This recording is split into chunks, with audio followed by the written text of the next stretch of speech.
Hello student, my self Rahul Sharma, your mathematics teacher, reliant learning solution में आपका स्वागत करता हूं। हाँ तो स्टूडेंट, आज हम बात करेंगे हमारे अगले टॉपिक का, जिसका नाम है ट्रेस ऑफ मैट्रिक्स। हमने अपने लास्ट वीडियो में हमने पढ़ा था, क्या पढ़ा था हम लोगों ने? हमने पढ़ा था सिमेट्रिक मैट्रिक्स और स्क्यू सिमेट्रिक मैट्रिक्स, एंड हमने उसके में क्या पढ़ा था? उसकी प्रॉपर्टीज़। मैंने बताया था क्या, उन प्रॉपर्टीज़ को आपको बहुत अच्छे से पढ़ना है, याद रखना है और उनका वेरिफिकेशन अच्छे से समझना है। आज हम डिस्कस करेंगे अगला टॉपिक, जिसका नाम मैंने बताया क्या? Trace of matrix. बहुत ही इंटरेस्टिंग टॉपिक है। टॉपिक स्टार्ट करने से पहले मैं एक बार फिर से बता देता हूँ क्या, कि आप अपने हाथ में कॉपी और पेन जरूर रखिएगा।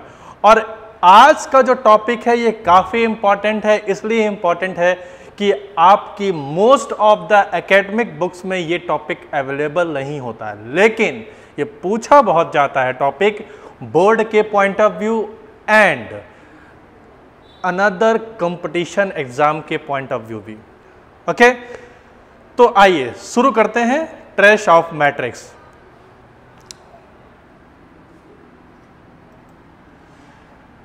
हाँ तो स्टूडेंट, ट्रेस ऑफ मैट्रिक्स जानते हैं होता क्या है? बहुत ही इंटरेस्टिंग, बहुत ही आसान टॉपिक है। क्लियर? देखते हैं ट्रेस ऑफ मैट्रिक्स। ठीक है, तो देखिए कहते हैं क्या है ट्रेस ऑफ मैट्रिक्स। पहली बात तो ट्रेस ऑफ मैट्रिक्स फाइंड करने के लिए हमें एक बात ध्यान रखनी है, वो क्या? कि जो मैट्रिक्स होगा वो कैसा होगा? एक स्क्वायर मैट्रिक्स होगा। पॉइंट क्लियर बेटा? तो स्क्वायर मैट्रिक्स, अब जैसे कोई भी आपके पास स्क्वायर मैट्रिक्स है, क्लियर, किसी भी ऑर्डर का, 2 by 2 ऑर्डर का, 3 by 3 ऑर्डर का, डजंट मैटर। तो हम किसी भी स्क्वायर मैट्रिक्स का ट्रेस कैसे निकालेंगे या ट्रेस ऑफ मैट्रिक्स कैसे फाइंड करेंगे? बहुत ही आसान है। हमने प्रिंसिपल डायगोनल पढ़ रखा है। तो कहते क्या है कि स्क्वायर मैट्रिक्स में जो भी प्रिंसिपल डायगोनल के एलिमेंट होंगे उनका सम किसके इक्वल होगा? ट्रेस ऑफ मैट्रिक्स के इक्वल होगा। तो यही लिखा हुआ है हमारी स्क्रीन पर क्या, कि the sum of diagonal elements of square matrix A, कोई भी मैट्रिक्स ए है ऑफ mn ऑर्डर, हालांकि ऑर्डर तो सेम होगा क्योंकि स्क्वायर मैट्रिक्स है। तो कोई मैट्रिक्स ए है, स्क्वायर मैट्रिक्स है, तो कहेंगे क्या कि सम ऑफ द डायगोनल एलिमेंट। कौन सा डायगोनल? लीडिंग डायगोनल या फिर प्रिंसिपल डायगोनल। ओके, तो sum of the element, diagonal element of square matrix A is called trace of A. Clear? Trace of A, बात क्लियर हुई? बहुत सिंपल सी बात है बेटा। वो क्या कि देखो, अगर कोई भी आपके पास स्क्वायर मैट्रिक्स है तो स्क्वायर मैट्रिक्स में करना क्या है? जितने भी लीडिंग डायगोनल के एलिमेंट हैं उनका सम कर दें, आंसर आ गया। क्लियर? इसको डिनोट करते हैं क्या? ट्रेस ऑफ ए। पूरा ट्रेस लिख दें या शॉर्ट फॉर्म में TR। तो पढ़ते कैसे हैं, क्या रीड करते हैं? ट्रेस ऑफ ए। बोलो, बात समझ में आ गई? आइए देखते हैं। ये तो बात हो गई, एक डिफिनीशन हो गई, एक स्टेटमेंट हो गया ट्रेस ऑफ मैट्रिक्स का। जब तक हम एग्जाम्पल नहीं देखेंगे तब तक हमें बात समझ में नहीं आएगी, है ना? आप भी कंफ्यूज होते रहोगे ये है क्या चीज एक्चुअल में। आइए एग्जाम्पल से बात करते हैं। सबसे खास बात हमारे लिए एग्जाम्पल होता है, तो एग्जाम्पल लेते हैं। मैंने एक एग्जाम्पल लिया, प्यारा सा बेहतरीन सा एग्जाम्पल। देखिए, ये कोई स्क्वायर मैट्रिक्स है। Let A be a square matrix of order 3 by 3। तो हमें अब क्या फाइंड करना है? तो सबसे पहले हम देखेंगे क्या कि प्रिंसिपल डायगोनल यानी लीडिंग डायगोनल के एलिमेंट्स क्या हैं यहां पर। तो देखिए जरा, लीडिंग डायगोनल के एलिमेंट क्या होते हैं? मैंने क्या सिखाया था? प्रिंसिपल डायगोनल क्या होता है, अगर भूल गए हो तो। ठीक है ना, कि कहते हैं कि पहली रो का पहला एलिमेंट और लास्ट रो का लास्ट एलिमेंट को ज्वाइन कर दें, उसमें जितने भी एलिमेंट आएंगे वो सारे के सारे किसमें होंगे? वो सारे के सारे एलिमेंट क्या कहलाएंगे? प्रिंसिपल डायगोनल या फिर लीडिंग डायगोनल के एलिमेंट। Very good. आइए देखिए जरा कौन से, पहला रो का पहला एलिमेंट, लास्ट रो का लास्ट एलिमेंट। अरे देखो भैया, ये देखो मिल गया। ये है क्या, प्रिंसिपल डायगोनल के एलिमेंट। क्या कहेंगे इनको, एलिमेंट्स ऑफ प्रिंसिपल डायगोनल, है ना, एलिमेंट्स ऑफ प्रिंसिपल डायगोनल। बोलो बात समझ में आई? अरे बहुत बढ़िया समझ में आया सर। अब देखो हमें निकालना क्या है, ट्रेस ऑफ ए। हाँ, ट्रेस ऑफ ए, है ना। तो ट्रेस ऑफ ए निकालते हैं तो क्या सीखा हमने सीखा सम ऑफ द डायगोनल एलिमेंट। तो करते हैं, कौन कौन से एलिमेंट, 1 5 9, इनका सम करें। देखिए जरा, 1 5 9 क्या आया, 9 5 14 1 15, ये आया, है ना। तो ये हो गया हमारा ट्रेस ऑफ ए। बोलो बात समझ में आई? बहुत आसान है। हाँ सर, मजा आ गया, है ना।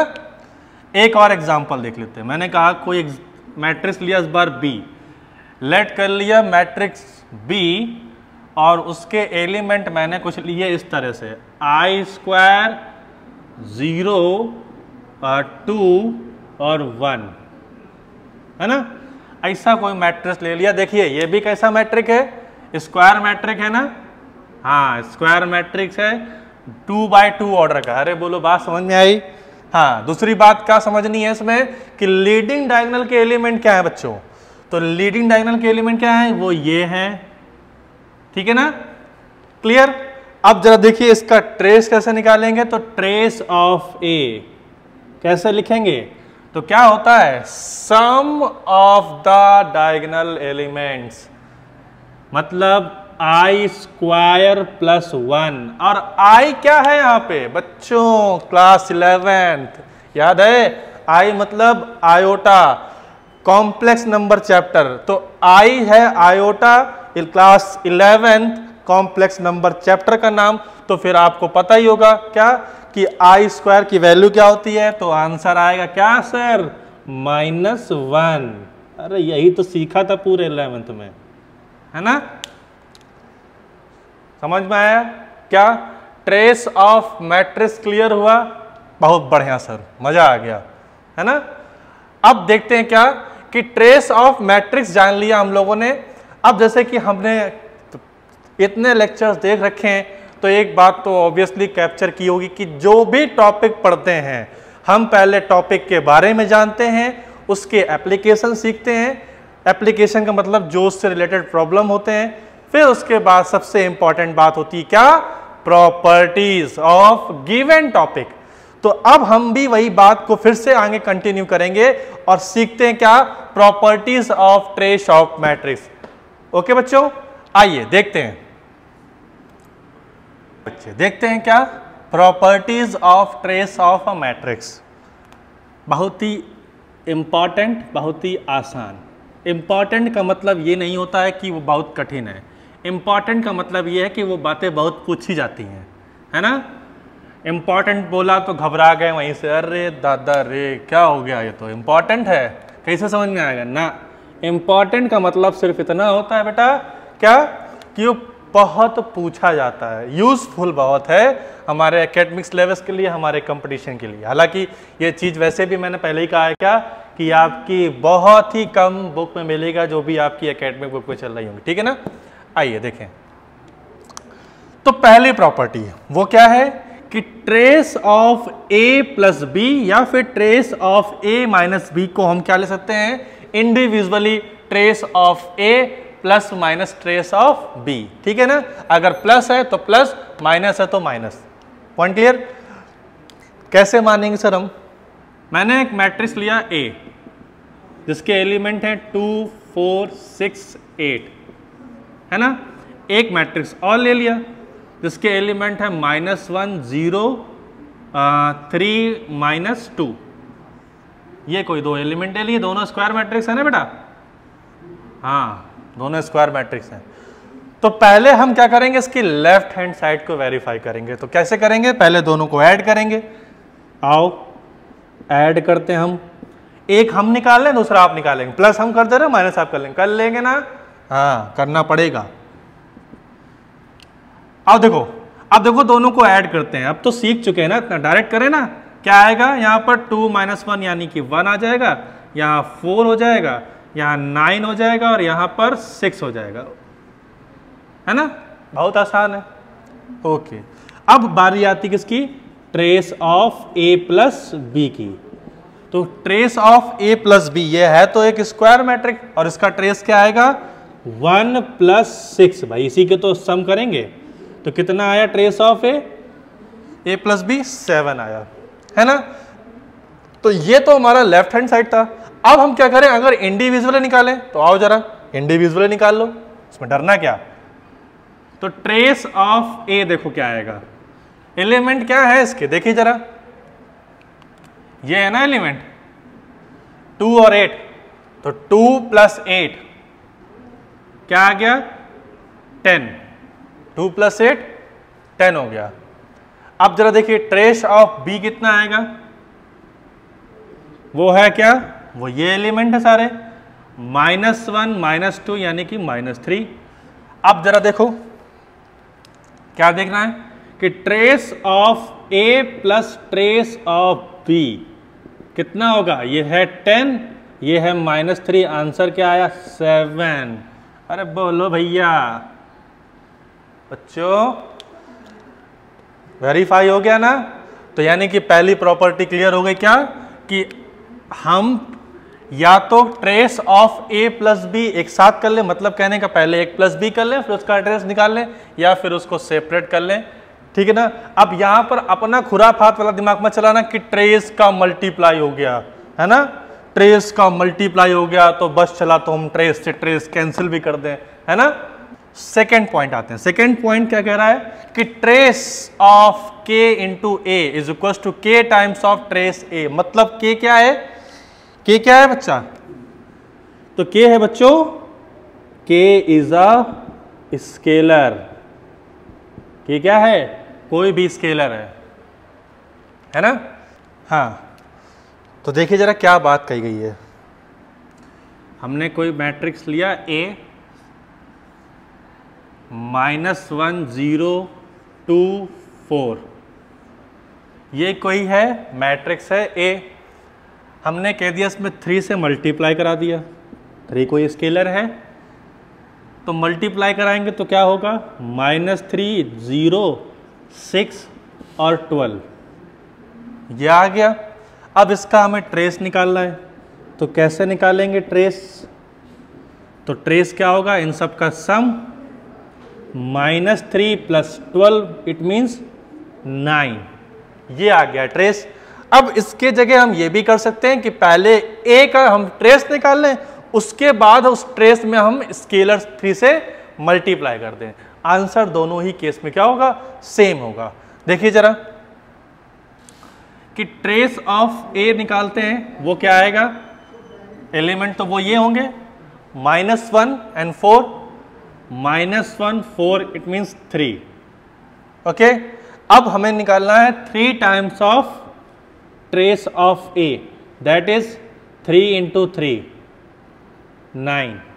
देखिए आप देख सकते हैं स्टूडेंट कि दोनों ही सिचुएशन में आंसर क्या आ रहा, same, it means second condition यानी सेकेंड प्रॉपर्टी भी हमारी क्लियर हो गई, है ना। ओके, टफ तो नहीं है ना।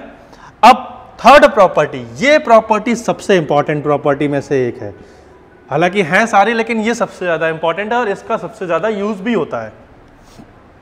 लिखा क्या है कि trace of transpose of A equals to trace of A, मतलब कि कोई भी मैट्रिक्स है उसका हम ट्रांसपोज निकाल दें और ट्रांसपोज के बाद उसका ट्रेस निकालें तो आंसर वही आएगा जो सिर्फ ट्रेस निकालने पर ही आता है ना। देखिए जरा कैसे बात कहेंगे हम, देखिए मैंने क्या किया कि कोई मैट्रिक्स लिया, इस बार ए मैट्रिक्स है कोई 3×3 ऑर्डर का, -1 0 3 4 5 6 -2 -1 -4, ठीक है। ये कोई मैट्रिक्स ले लिया स्टूडेंट, 3×3 ऑर्डर का मैट्रिक्स है। हमने क्या करना है, पहले इसका ट्रांसपोज निकालना है। तो देखो बेटा, मैंने कहा है ना अपने सारे लेक्चर्स में कि हमारा इंटेंशन क्या होता है, हमारा इंटेंशन होता है कि जो टॉपिक हम पढ़ रहे हैं वो तो आपको क्लियर समझ में आए, साथ ही साथ हम इस बात पे भी फोकस करते हैं क्या, कि जो आप पढ़ चुके हैं कहीं ना कहीं वो भी रिवाइज हो जाए, है ना, हल्का फुल्का ही सही, लेकिन हाँ रिवाइज होता रहे, रिमाइंड होती रहे बातें।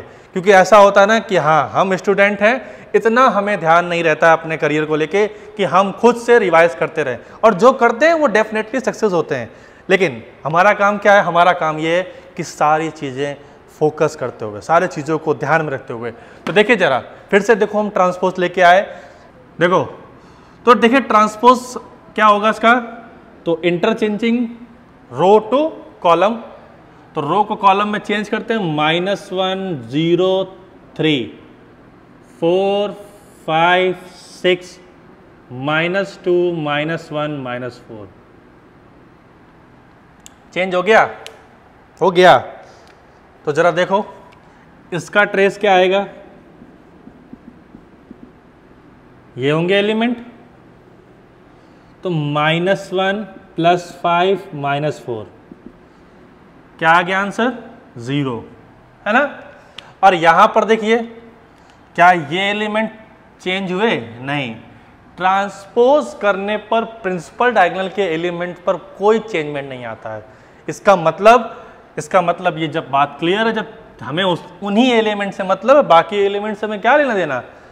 देखिए जरा यहां पर भी क्या आएगा, -1 5 -4, देखिए ये भी 0 हो गया ना, हाँ, तो ये भी बात क्लियर हो गई। ये प्रॉपर्टी बहुत इंपॉर्टेंट प्रॉपर्टी में से एक है, इसलिए इसको ज़्यादा ध्यान दीजिएगा, ठीक है ना, ये ऑप्शनल क्वेश्चन में डायरेक्ट भी पूछ दी जाती है। ओके, तो ये क्लियर हो गई। अब हम बात करते हैं अगली प्रॉपर्टी की, प्रॉपर्टी नंबर 4। तो प्रॉपर्टी नंबर 4 की बात करते हैं। प्रॉपर्टी नंबर 4 क्या कहती है कि trace of identity, I n का मतलब है, आई का मतलब आइडेंटिटी मैट्रिक्स है, और एन का मतलब है जो भी उसका ऑर्डर है, रिजल्ट क्या आएगा वही जो उसका ऑर्डर। सपोज दैट, बात करते हैं क्या कि मान लीजिए आपके पास कोई आइडेंटिटी मैट्रिक्स है 2x2 ऑर्डर का, तो उसका ट्रेस 2 आएगा, ठीक। सपोज दैट आपके पास कोई आइडेंटिटी मैट्रिक्स है 3x3 ऑर्डर का, तो उसका ट्रेस निकालोगे तो आंसर 3 आएगा, बहुत आसान। ये है कोई आइडेंटिटी मैट्रिक्स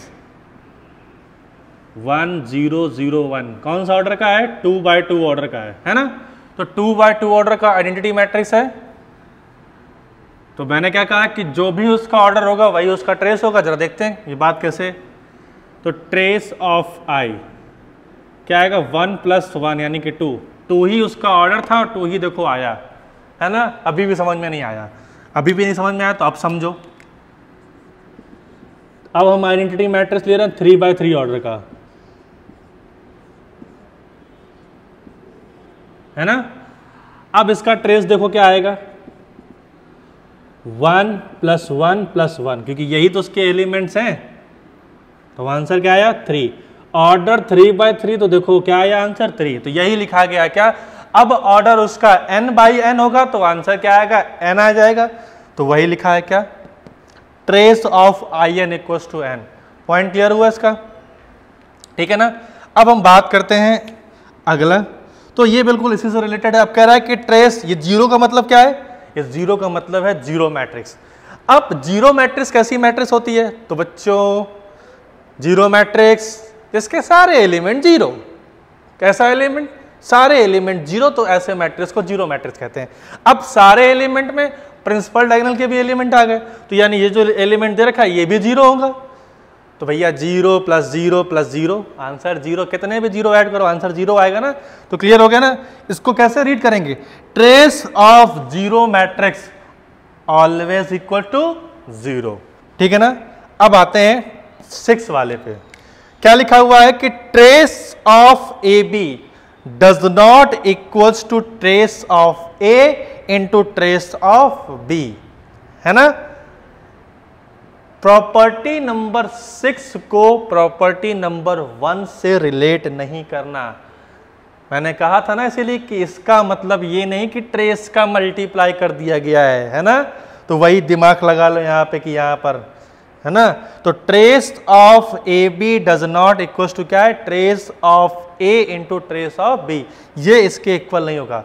करना क्या है, दो मैट्रिक्स लेना है ना, तो दो मैट्रिक्स हमने लिए, उनका पहले मल्टीप्लाई कर लिया, मल्टीप्लाई करने का, क्योंकि दो मैट्रिक्स का मल्टीप्लिकेशन एक मैट्रिक्स ही आता है, वो भी जो भी दोनों ऑर्डर होगा दोनों का, नहीं दोनों का ऑर्डर नहीं ना, अगर दोनों स्क्वायर हैं तो ऑर्डर भी आपको निकालना आता है, ठीक है ना।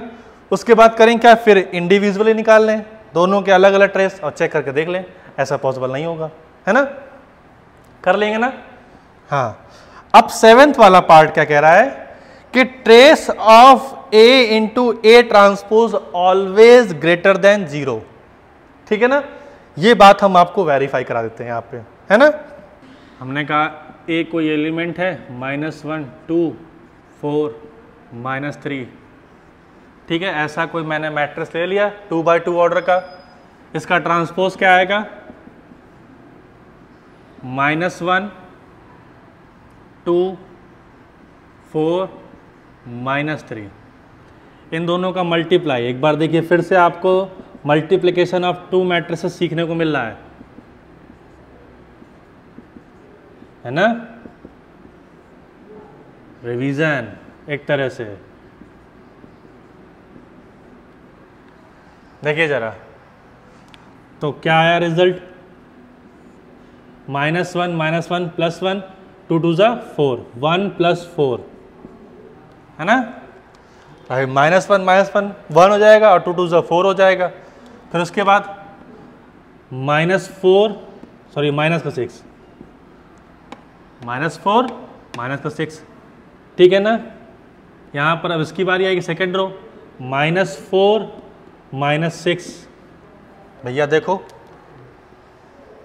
-4 -6, अगला क्या आएगा, प्लस का 16 और प्लस का 9, ठीक है ना, 5 -10 -10 और 69 कितना हो जाएगा 25, ठीक है ना।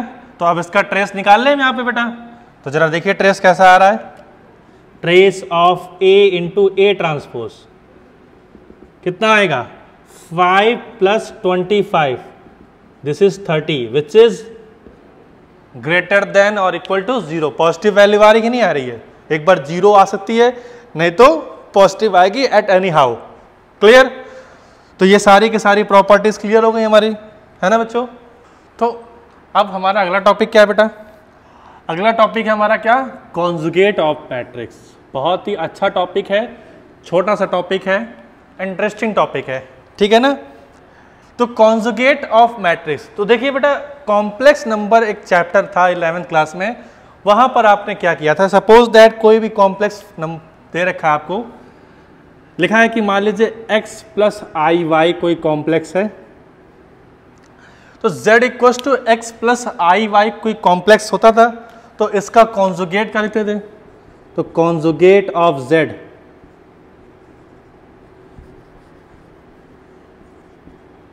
कॉन्जुगेट ऑफ z फाइंड करना आपको। तो कैसे फाइंड करते थे, तो इसको हम कैसे रिप्रेजेंट करते थे, z बार से। किसी का भी कॉन्जुगेट निकालना है तो हम क्या करते, z के ऊपर बार का साइन लगा देते थे, ठीक है ना। अब देखिए जरा, अब करते क्या थे, तो हमने यही सीखा था ना कि जो भी आयोटा वाला पार्ट होता था उसका साइन चेंज कर देते थे, मतलब अगर प्लस में है तो माइनस और माइनस है तो प्लस, कि तो क्या आ रहा था, x - iy, ये इसका क्या होता था, कॉन्जुगेट, क्लियर।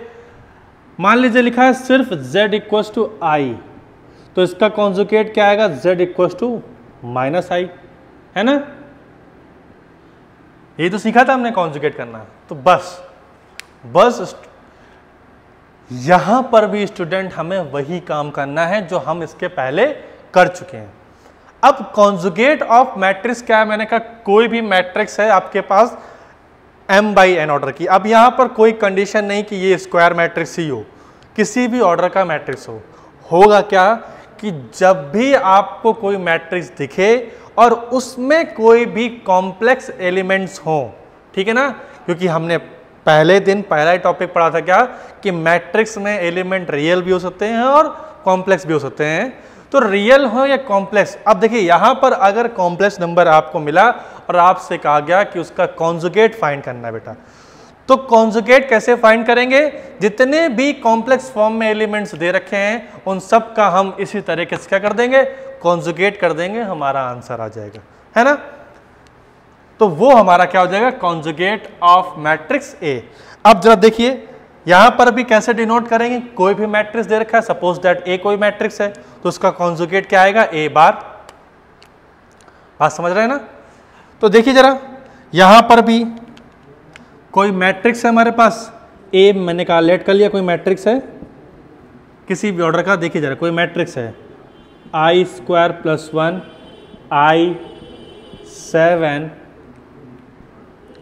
माइनस आई 0 माइनस आई स्क्वायर माइनस 1,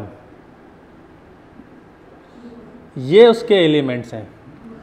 अब देखिए ये जो मैट्रिक्स है इसका ऑर्डर क्या है स्टूडेंट, तो इसका ऑर्डर है क्या 2/3, ये इसका ऑर्डर है। तो वही मैंने कहा कि ऑर्डर कोई भी हो सकता है। अब हमें निकालना है इसका कॉन्जुगेट, तो इसका कॉन्जुगेट कैसे फाइंड करेंगे, तो बहुत आसान, क्या करेंगे, इसका कॉन्जुगेट मतलब ए बार। क्या सीखा मैंने कि जितने भी कॉम्प्लेक्स फॉर्म में एलिमेंट दे रखे हैं उनके साइन चेंज कर देने हैं। तो देखिए आई स्क्वायर प्लस 1 दे रखा है ना, तो क्या रिजल्ट आएगा, अब साइन किसका चेंज करते हैं, आयोटा वाले पार्ट का। यहां पर ये दिया ना, तो माइनस आई स्क्वायर प्लस 1, ठीक, ये आई दे रखा है, क्या आएगा माइनस आई 7 ही रहेगा। ये माइनस आई है तो साइन चेंज जाएगा, क्या आ जाएगा प्लस आई 0, और यहां क्या आ जाएगा प्लस आई स्क्वायर माइनस 1, ठीक है ना।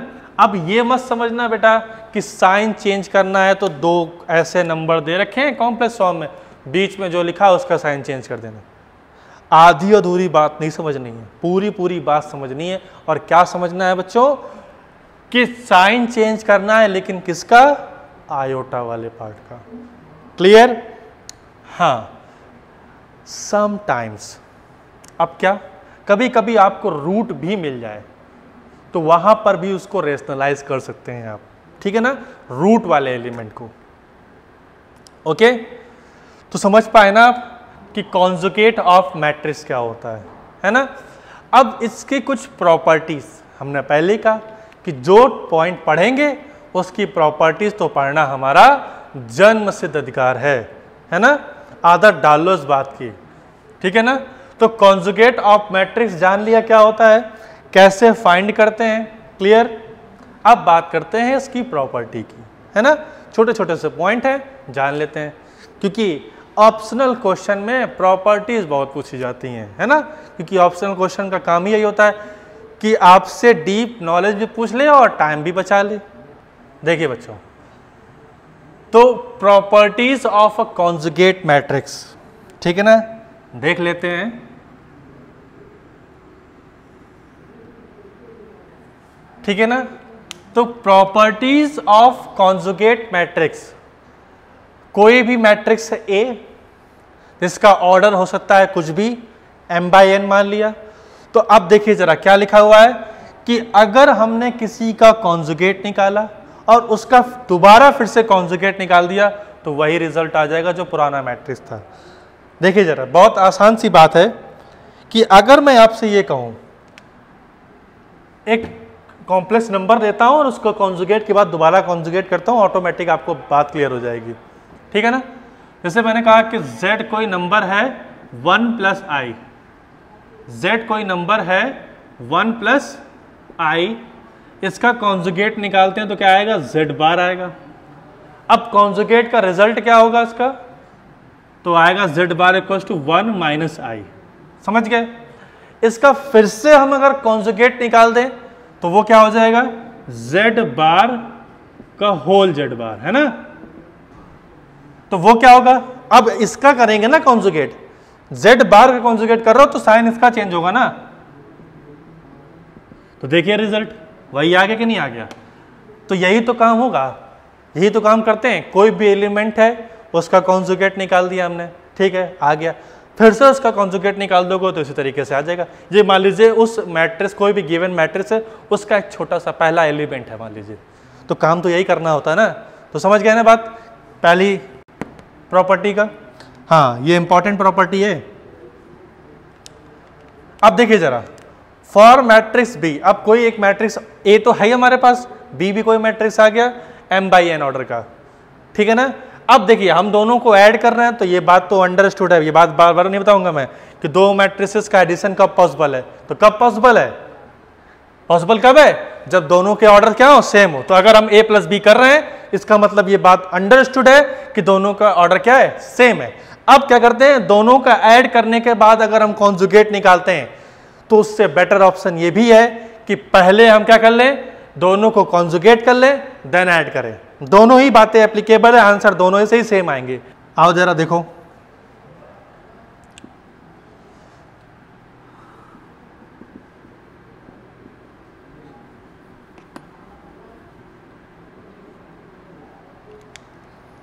जरा देखिए,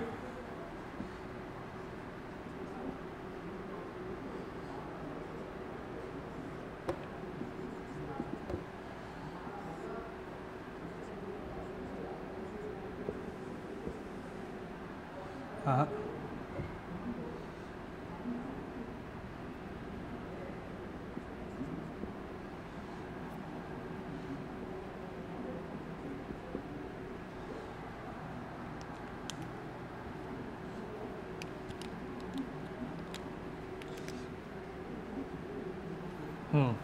ये दो मैट्रिक्स हैं, ठीक है ना। अब हमें पहले क्या करना है, इनका सम करना है, a प्लस बी,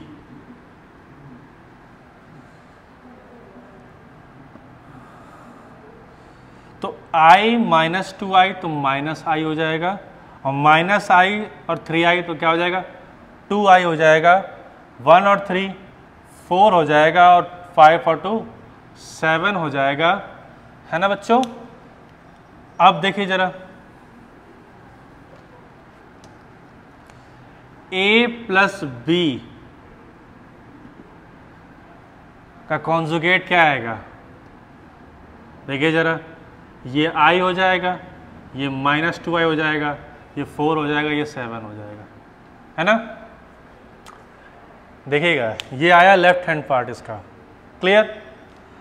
अब जरा देखिए, हम ये लेफ्ट हैंड साइड प्रूफ आ गई, राइट हैंड साइड लिख लेते हैं। तो देखिए जरा, a का कॉन्जुगेट क्या होगा, माइनस i 1 प्लस i 2, ठीक है ना। b का कॉन्जुगेट क्या होगा, प्लस 2i 3 माइनस 3i 5, ठीक है ना। दोनों को ऐड करते हैं, तो ऐड यहीं पे कर देते हैं, a बार प्लस b बार।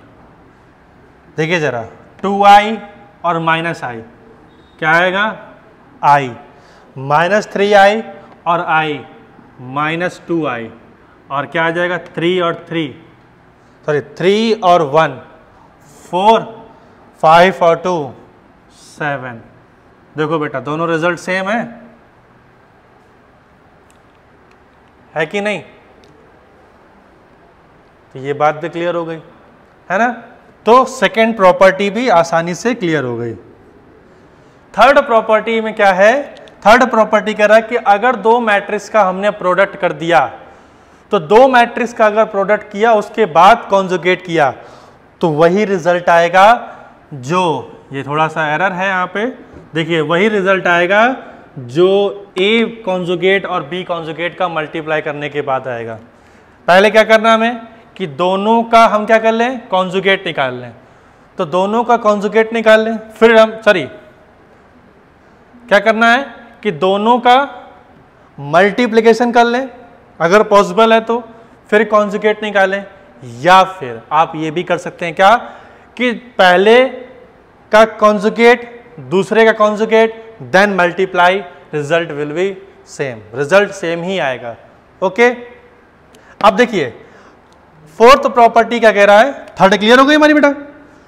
अगर हमने किसी स्केलर से मल्टीप्लाई कराया कॉन्जुगेट मैट्रिक्स में, है ना, जैसे ये कॉन्जुगेट मैट्रिक्स है, किसी स्केलर से मल्टीप्लाई करा दिया हमने, तो रिजल्ट वही आएगा क्या कि पहले हम मल्टीप्लाई करा दें फिर उसके बाद कॉन्जुगेट करें, पहले मल्टीप्लाई करा दें देन कॉन्जुगेट करें। तो उससे बेटर है क्या कि पहले कॉन्जुगेट निकाल लें फिर मल्टीप्लाई कराएं, ठीक है ना, दोनों पर कोई फर्क नहीं पड़ेगा। अब देखिए मेरा इसका रिवर्स स्टेटमेंट भी करेक्ट है क्या कि अगर हमारे पास कोई ऐसा कॉन्जुगेट मैट्रिक्स है जिसमें कोई स्केलर कॉमन आ सकता है तो हम कॉमन ले सकते हैं।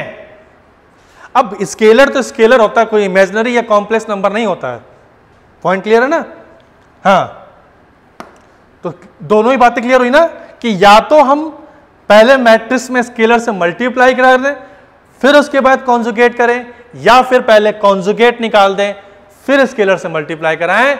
यानी कि इसका रिवर्स स्टेटमेंट जरा सुनते हैं क्या कि अगर किसी कॉन्जुगेट मैट्रिक्स से कोई स्केलर कॉमन आ रहा है तो हम कॉमन भी ले सकते हैं। अरे बोलो भाई, बात समझ में आई ना? बहुत टफ है क्या? नहीं ना, आसान है ना। यही चीजें तो बार बार पढ़ के आ रहे हैं, जब भी कोई स्केलर की बात आती है तो वो स्केलर बाद में कॉमन ही आ जाता है, बाद में बाहर ही आ जाता है ना। अब जो हमारी लास्ट प्रॉपर्टी है क्या, प्रॉपर्टी नंबर 5, अगर कोई ऐसा मैट्रिक्स है जिसमें integral power like a square A cube, ऐसा कोई integral power of matrix given है ना। इंटीग्रल पावर ऑफ मैट्रिक्स का मतलब ए स्क्वायर हो गया, ए क्यूब हो गया, ठीक है ना, e टू द पावर 4 हो गया, ऐसा कोई भी मैट्रिक्स है और उसका कॉन्जुगेट करते हो बेटा, तो क्या कर सकते हैं, सेकंड ऑप्शन में हम पहले कॉन्जुगेट कर लें फिर integral power of matrix solve करें, है ना बच्चों, कि पहले इंटीग्रल पावर ऑफ मैट्रिक्स निकाल लें या पहले कॉन्जुगेट कर लें फिर इंटीग्रल पावर ऑफ मैट्रिक्स निकालें। दोनों ही केस में आंसर क्या आएंगे, सेम आएंगे, है ना। मतलब कहने का कि या तो पहले आप क्या कर लो, ए स्क्वायर निकाल लो फिर कॉन्जुगेट करो, या फिर आप पहले कॉन्जुगेट कर लो फिर स्क्वायर निकालो, ठीक है ना। दोनों ही सिचुएशन में आंसर क्या आएंगे, सेम आएंगे। क्लियर? बात समझ में आई? सारी प्रॉपर्टीज क्लियर हो गई। तो बच्चों हमने आज क्या सीखा, हमने आज क्या पढ़ा, हमने आज 2 टॉपिक पढ़े। क्या क्या पढ़े? ट्रेस ऑफ मैट्रिक्स पढ़ा, उसकी प्रॉपर्टी पढ़ी, उस पर प्रॉब्लम लगाए हम लोगों ने, कैसे ट्रेस ऑफ मैट्रिक्स निकाला जाता है, कब पॉसिबल है, ठीक है ना। और दूसरी बात मैंने सीखा क्या, कॉन्जुगेट ऑफ मैट्रिक्स क्या होता है, कैसे उसको इवेलुएट करते हैं और क्या उनकी प्रॉपर्टीज होती हैं, है ना। क्लियर? ओके, ये सारी बातें क्लियर हो गई, बहुत बढ़िया। अब करना क्या है, ठीक है ना। अब इसके बाद हमारा अगला टॉपिक आपको देखना है, यानी कि अगर आप चाहते हैं कि हमारा अगला लेक्चर भी आपको मिले, आप टॉपिक को कंटिन्यू करना चाहते हैं, तो क्या करना है, वही काम, सब्सक्राइब की बटन को प्रेस करें, फिर क्या आएगा, बेल आइकन, बेल आइकन को प्रेस करें। क्यों प्रेस करना है? ताकि सबसे पहले आपको क्या मिले, नोटिफिकेशन मिले हमारे अगले लेक्चर का, ठीक है ना। Okay, thank you.